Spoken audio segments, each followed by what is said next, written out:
where everything there is very ground roots, and everything there is very community minded, and I learned a lot of important lessons there. So I have some range of experience, and I by no means have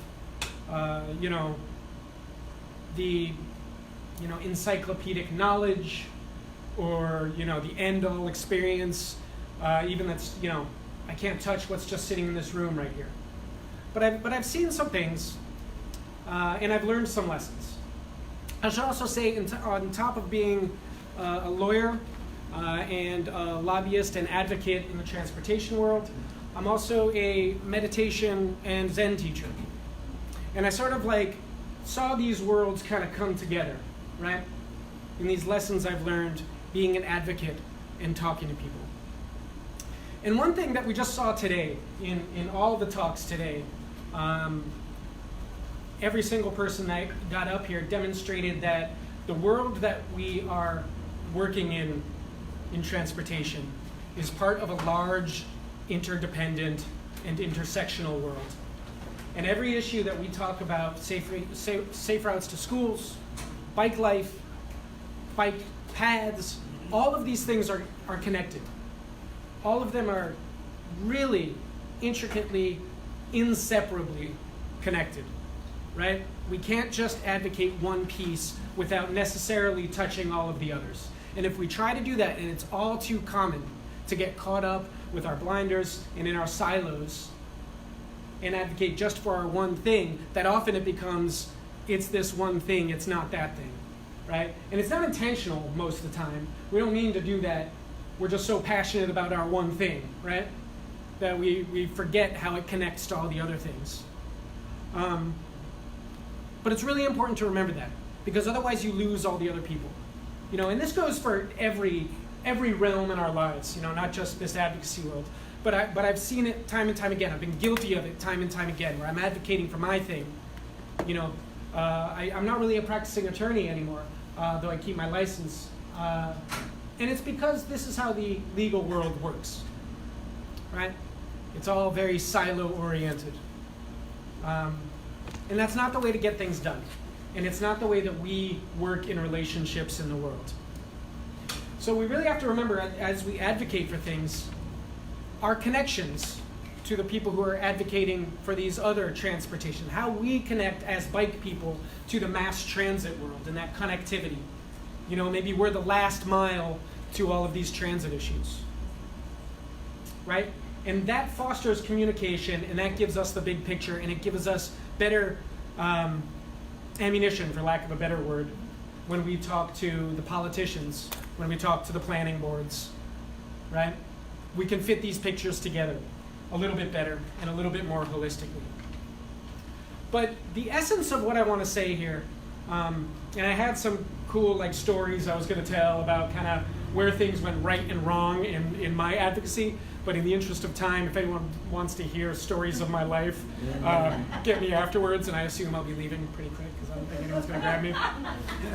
Read my memoirs. I just want to talk real quick about sort of the essence of what skillful speech is in the realm of advocacy, or wherever you want to put it, wherever you want to exercise it, but certainly applies to our efforts here, right? A lot of these will be somewhat obvious, and even so, I found even the obvious ones, or maybe especially the obvious ones, are super hard to implement, or super hard to remember, especially say we're at a town meeting, things are getting heated, or say we're stopped on the street by the police doing something that is perfectly within our rights. Okay, so there are 5 things, and the first skill, or the first attribute to remember, is when we're advocating or when we're talking, be sure that what we're saying is well-intentioned. And what that means is it's meant to build up the community that we're building here, rather than tearing things down. Right? Even when we're in an adversarial relationship, or where we're advocating for something where people in the room are actively advocating for the opposite. Where can we build those bridges? Where can we build up the whole community? What are the common points? And rather than focusing on where things are headbutting, where are the places that we're walking the same direction? Be constructive. Be inclusive.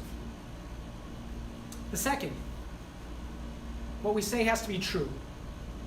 And that's one of the ones that sounds really obvious. Don't make stuff up. Don't lie. But it's beyond that. It's not just that. Don't take things out of context. That'll come back and bite you. Don't blow things out of proportion. The world's going to end unless we build this, right? Because that's going to come back and bite you. Or people just simply will write you off, right? You're just an exaggerator. So watch overstatement.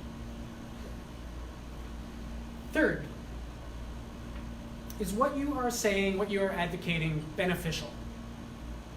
Does it help things get better? Does it help the world get better? Does it help your community get better? Does it help other communities that are connected to it get better? Does it help the communities that might even be arguing against you actually improve their lives in ways maybe they don't see? Is it actively making the world a better place? I mean, that's why most of us are in this room, but we don't want to make things worse. Fourth, is it timely? Is this the right time to bring this up? And this is one that we often don't think about, right? Because we often think as advocates that every moment I get to talk about this thing is an important moment to grasp. And in some, that can be true with some things. Sometimes it's absolutely the wrong time to talk about things, right? Is what you're saying driven by impulsivity? This often happens at roundtable discussions. This often happens even where public comment is being given. You have your public comment written out. Man, early in my career I did this. I have it written out, and I hear things being said by the politicians or whoever's up on the dais, and I'm like, oh, I got something to add now, right? And I totally blow my whole presentation because I've added something in just kind of impulsively. Right? Stick to your message. Think of what's timely to add to the conversation right now. All right? Does what you're saying rest on a foundation that creates a good chance of being heard? That's part of being timely. Right? Is this the correct forum, time to bring this up where it's going to be heard? You may think, oh, this is the right time to do it because the timeline, it'll be too late later. But if you know that just people aren't going to hear it and you're just wasting your breath, or even worse, you're going to anger people, then maybe actually you're going to be shooting yourself in the foot. It does no good just to say things just because you feel good saying it, when you may be backfiring. And then fifth, don't be harsh, right? Again, oftentimes, these meetings and stuff can be real frustrating. And we feel that kind of rising up in us, and we start saying things, we start being a little sarcastic, or, a little snarky, even disdainful.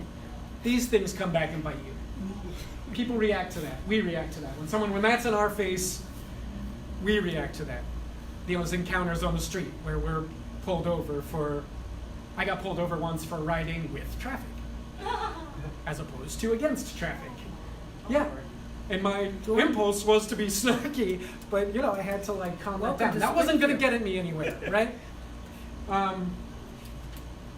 That is not to say, and this is important with all of these, that is not to say that what you're saying can't be firm, it can't confront injustice, it can't acknowledge anger, yours, community's anger. Okay, we stand up for justice. We ask these questions. We stand up for what's right. We're firm. We're not backing down. But once you start adding in, and we all know this is like a lesson we learn as children, but often forget. Once we start, making it ad hominem, and just attacking people, or we start getting that smirk, it's all over. Our message gets buried underneath that. And that's what's remembered, not the content of what we're saying, right? So basically all I wanted to say. These are just lessons I've learned, often myself painfully, and I still just see at play in a lot of forums. And if we want to be, proactive and we want to get all this stuff built, we all want victory from all of our campaigns. We have to talk to each other, and we have to be mindful of how we're doing it and how we're talking to the people on the other side of the table. Right? Thanks.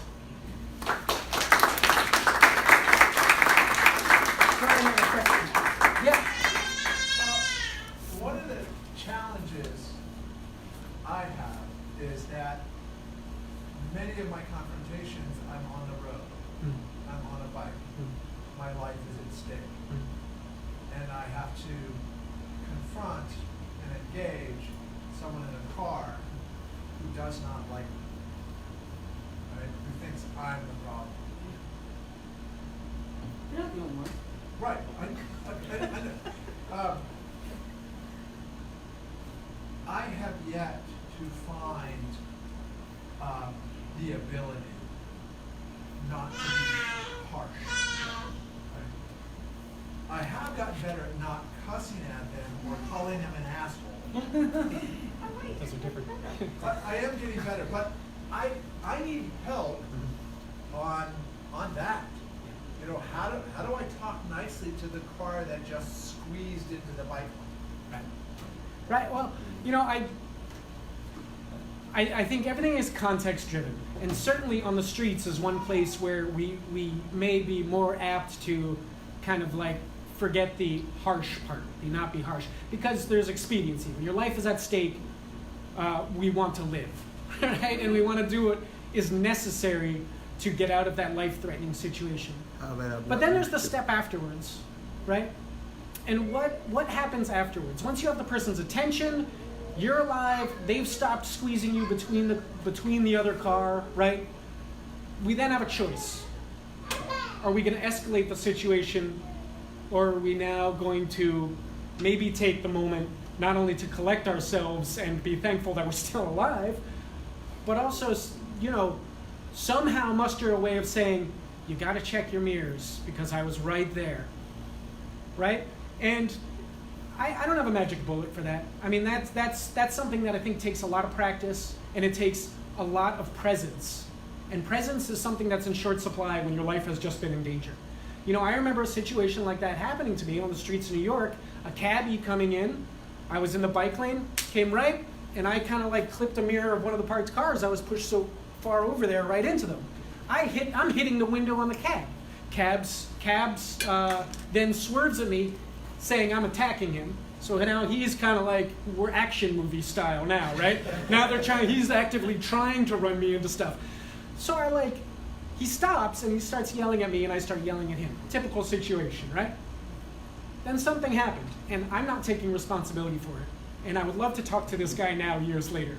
We both stopped and we just kind of looked at each other and realized the absurdity of what was happening here. And I was like, I'm trying to get to work. And he was like, I'm working. And we're like, let's just not kill each other out there. He's like, all right. He's like, I'm sorry. And I'm like, I'm sorry. We shook hands. And we laughed, and that was great.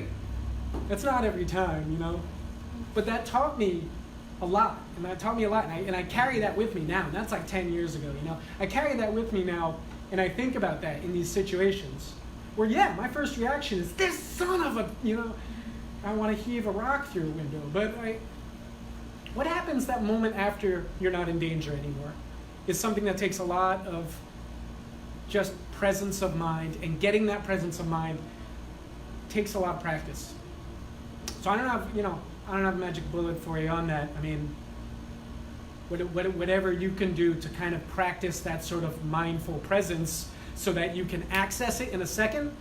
There's a million ways out there to sort of foster that kind of thing, I want to share real quick. Yep. I have a pretty long commute to work, and I am riding in communities where folks are not used to seeing folks riding. Yeah. So in my head, just to kind of, every day I leave the house and think, am I going to make it right? Right. So I have counted the number of conflict points that I have on my ride in, and I kind of count them off as I pass each moment. And I expect that I'm going to have some type of confrontation. So it was 2 days ago. We've got on the really close to work, we have a cycle track that's getting built. And it's taking a little bit longer than we've expected. I usually greet the guys that are pouring the cement. You know, I've asked them, how much longer? And they'll say whatever. And I intentionally am already riding on the part that is complete, because in my head I'm thinking, I want to get the pedestrians that are walking on the sidewalk to get ready for the fact that the sidewalk is yours, this is ours, right? But there's a point where I have to get on the sidewalk. I could be riding on the street, but it's messy.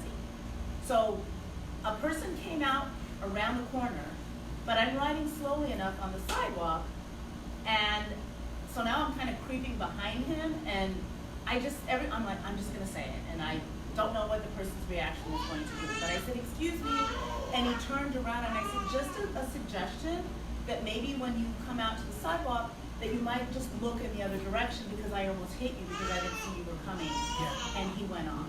Yeah. He went off, I'm not supposed to be on the sidewalk, and I said, have a great day, I was just trying to look out for your safety, and I just have to let it go. Yeah. Because every day I would have that situation. In my head, I'm like, but it's like, I just have to let it go, because I'm constantly educating folks. I come up to an intersection, there's a bike box, there's a car creeping halfway into it, I'll kind of nicely knock on the window and say, I know, we don't all know what this means, but it's supposed to be green, but this is a bike box. Just so that you know, this is an area for people that are on bicycles to be able to stop safely. So just maybe, oh my gosh, thank you. The majority of the times I get that reaction. Every once in a while I get the power window that goes up. All right, well, I missed that opportunity. But I've had to, because if I want more people to be more accepting of the fact in our areas that we are allowed to ride on the street, that's the way that I'm interested. Yeah. Right? I'm a new person. I haven't been writing for a very, very long time, so I guess I haven't built up all of those confrontations. But in order for me to be able to make it, I feel that it's also my part to be able to share and have that education moment and, go on with the rest of my day. And get to work and say, all right, I was able to make it I'm here. with all those choke points and, on the way home, hopefully. Yeah, and that's wonderful. That's wonderful. Every moment out there is sort of a chance to build relationships, right? And that's what Maybe, like I said earlier, it's not the time to advocate for specific positions, but every moment, every interaction we have is a chance to build relationships. And that's where, you could choose, how am I going to have this encounter go? We could choose as much as, we are able to, but we have that choice. And sometimes I do have that Sure. I'm not like saintly all the time, right? I will No, I mean, adrenaline, And then I'm like, why did I do that? But Yeah. it's like, I'm gonna go back because who knows that. We are also learning at all times, right? At all times too, right? And again though, one of the things was anger is legitimate, and sometimes that anger needs to be acknowledged. Is it being used skillfully? Maybe, maybe not. It's a legitimate thing. I remember one time, sort of like what Josh was talking about earlier. Well, it wasn't a cop, which that makes the story much, much worse. But there was a guy driving in the bike lane up a cyclotrack, actually, because there was just too much traffic on 9th Avenue. So and 9th Avenue was So I was trying to go home after work, and I turned to go on the cyclotrack, and here's this, this Beamer right in front of me, and I'm like, what's going on? So, I take the bike, I put it sideways, and I'm like, and this guy's freaking out in his car, and I was angry, and I just stood there in my way, and so what are all my choose your own adventure choices at the bottom of the page there that I could have gone with, right? I chose one, it worked, he backed up, he left, and in big places like New York City, you quickly get a crowd of cyclists who are there behind you like,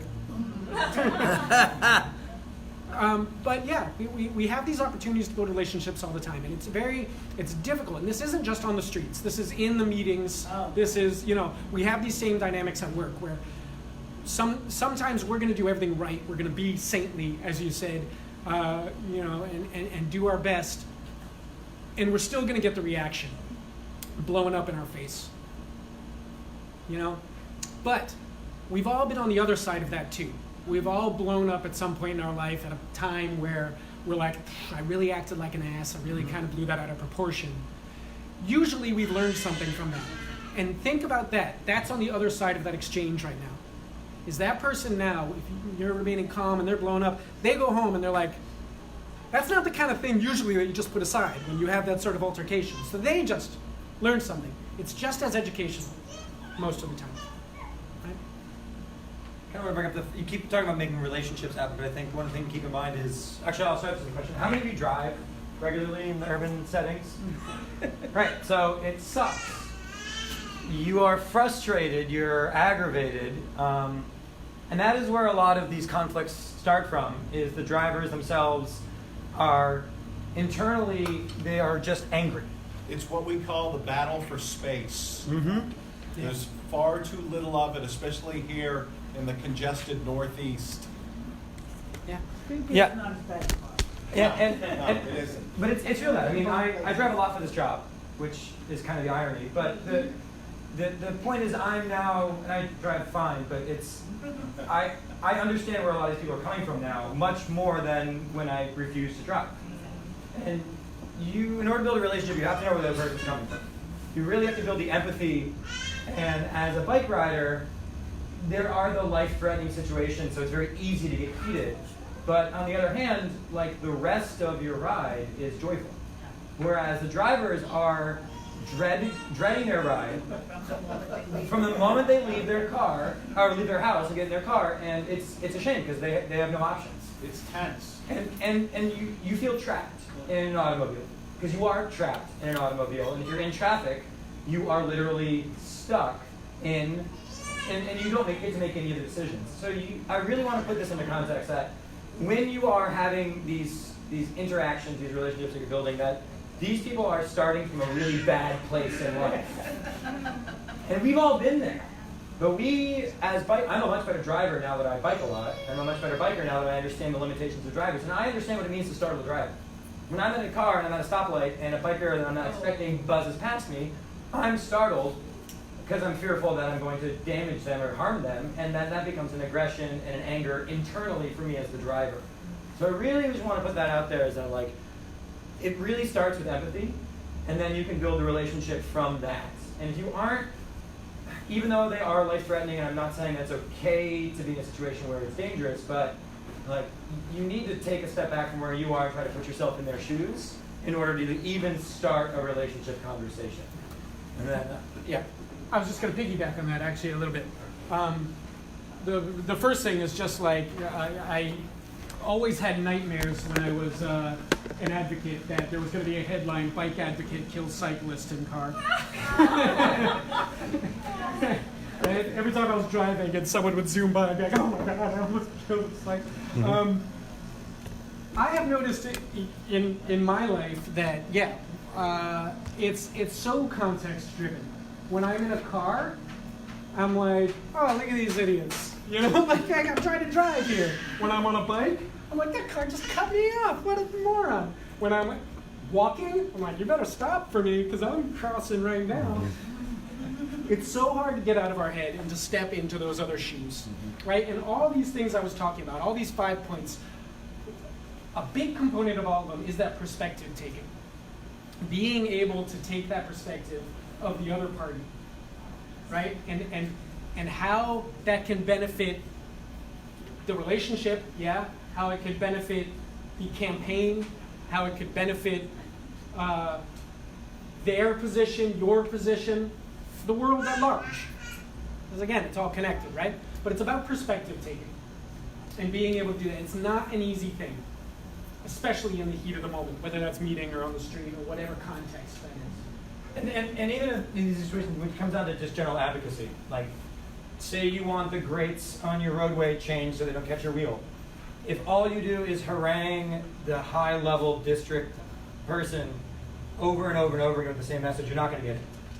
Because they're starting with, like, oh my God, like, you don't understand all of the potholes that they have to fix and all the projects that they have to manage and all the right-of-ways it takes to do that. Like, to take yourself out of your situation as an advocate is really tough because we're so passionate about what we do. But you really need to get to know the other party, even if you have an adversarial relationship with them, so that you can effectively make the message that you need to make. And I think it comes down to your 5 points. You don't know if it's the right time if you don't know the person and you don't know what their timing is. You don't know if it's the right message if you don't know what they need to hear. So a lot of the questions that came up today, I think, Shannon, you asked Josh, like, how can we help you? I think is a great framework to have. It's not how can I make you do what I want you to do. It's how can I help you? And I think what we're seeing today is a lot of different parties kind of all rowing the same direction from different viewpoints. And so hopefully we've kind of crossed our Venn diagrams quite a bit, so we can get a sense of, oh, they're coming from this point of view, and we're trying to go here together. How can we all move that way? Cool. Yeah, so we have evaluations right here. I may have others for you. Actually, I'm going to... Yes, I do have evaluations right here. For the next, it's 3 o'clock right now, so officially we are done. But stick around. I do have the 3 whiteboards up, the network connectivity, the who's not here. I'm very curious about that and what your opinion of who we didn't get to come here. And also Bike Culture Forum 3 Bike Life. And Pete, do you have the interest of leading a group ride? Yeah. Okay. So Pete is, and Jeff have devised a nice route. It's going to take us maybe 20, 30 minutes to really get everything wrapped up. I realize we're beyond time. You've been here all day long. I actually am very grateful that you took a weekday and took time off your work, if it's not your work, to be here. So thank you very much. And I again want to thank the Springfield Library for hosting us. I want to thank Dave Watson, House Active, and I want to thank the Mass Emotion of UPH. But we're not done yet. You feel free to mingle and kick it off. Yeah. Thanks, everyone. Thank you.